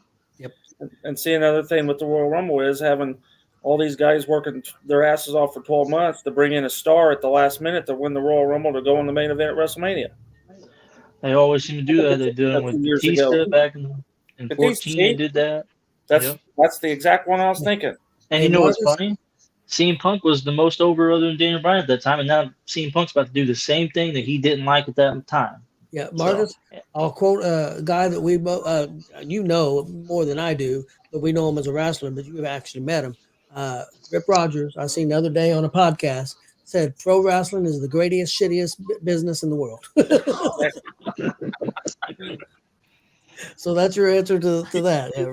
Yeah, Skip knows Rip too. So that's what he said. It Yeah, was Rip's podcast, wasn't it? Yeah, it was Rip's podcast. I didn't even know he had one. oh, Rip yeah, is I've been on road fantastic. trips with Listen that to Rip. guy. Yeah, Oh man, that guy's brilliant. He may be quiet at these arenas, but you get him talking, and he's a barrel of knowledge. Very much so. Okay, I just got a couple more guys real quick. If you could see any match, who would it be? Who would be in it? It could be a match that already happened. It could be a fantasy match. But if you could see any match, and I'll say mine real quick. I wish I would have been at the Hell in a Cell with Mick Foley and. You mean live? You mean matches that actually took place, or matches you want to? It could be a fantasy match. It could be one that happened live. It's already happened. Whatever you want it to be. Okay. I have two matches already, so I'll go say. So the one I'd like to see live that's already happened, Shawn Michaels versus Kurt Angle at WrestleMania. It's my favorite WrestleMania match ever. And one dream match, Daniel Bryan versus Kurt Angle. I will always plant my flag into I want to see Hogan Andre WrestleMania 3 at the Silverdome. Yeah, that's a good one. Just being a Michigan guy also, and just that, yeah. Yeah, I agree. Hogan Andre would be my match I would like to be alive for, and I don't know who's going to win the Royal Rumble this year, but there has been speculations of certain matches, and I hope it happens at WrestleMania. But fantasy match I'd like to see that's been rumored to happen is CM Punk versus Stone Cold Steve Austin. That would be a good one. Yep. That's possible. Chris? That would be a really good one. Live match would probably be the Hogan and Andre, just because of the moment it was and everything, and dream match.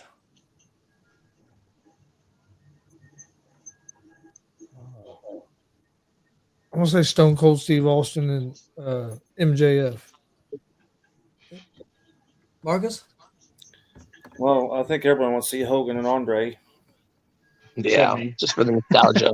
Yeah. I'm afraid you don't know Brody versus Hogan. Yep. Because I really think that would have happened if Brody hadn't been killed when he was.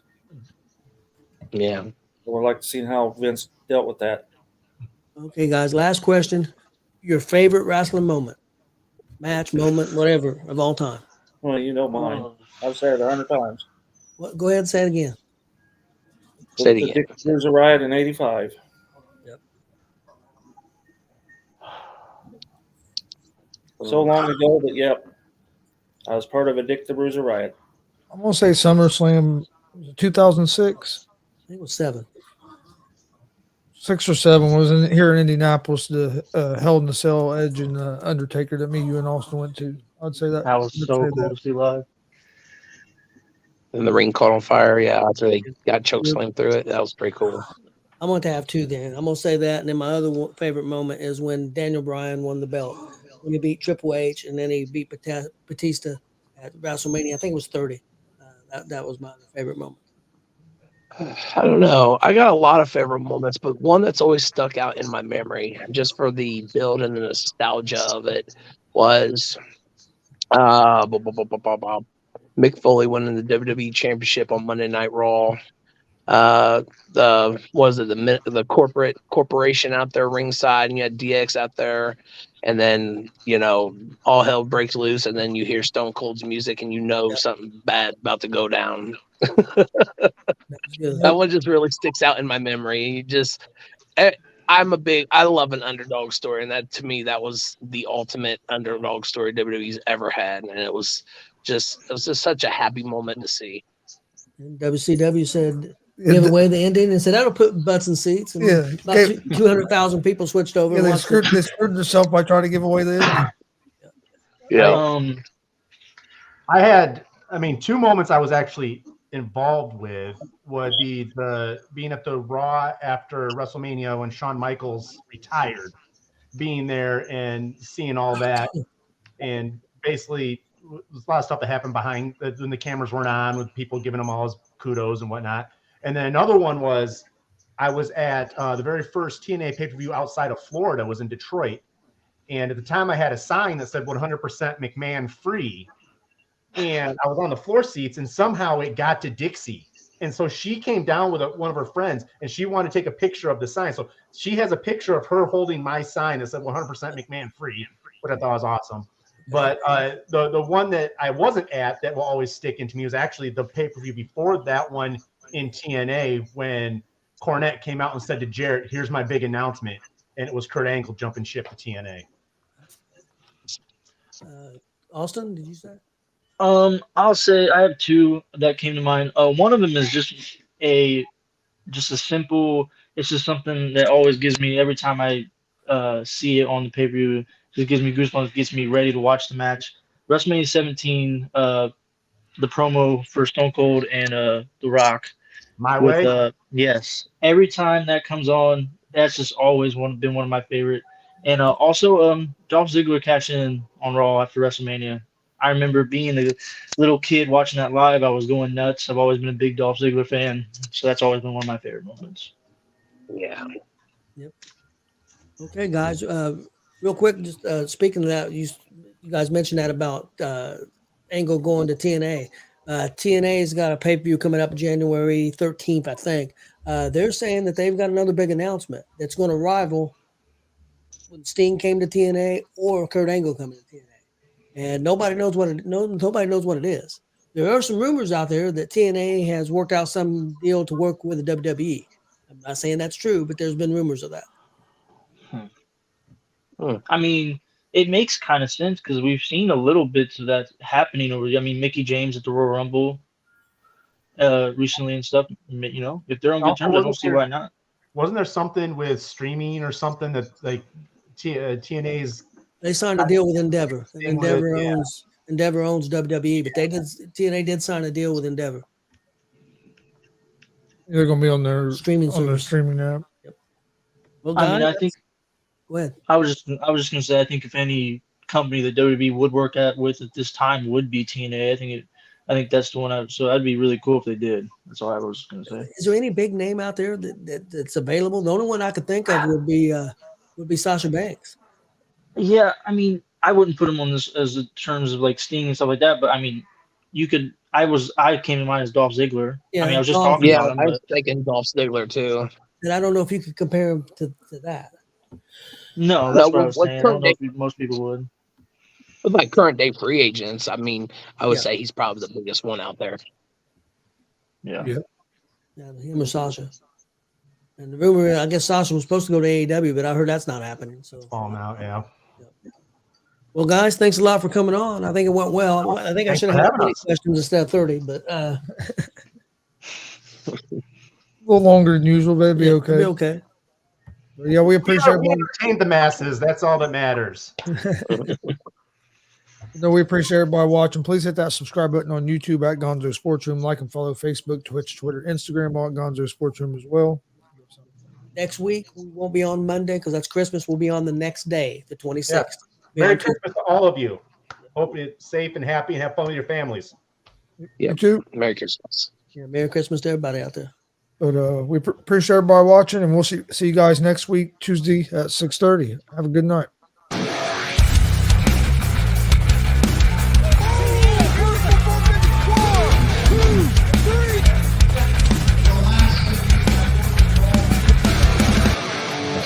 absolutely devastating.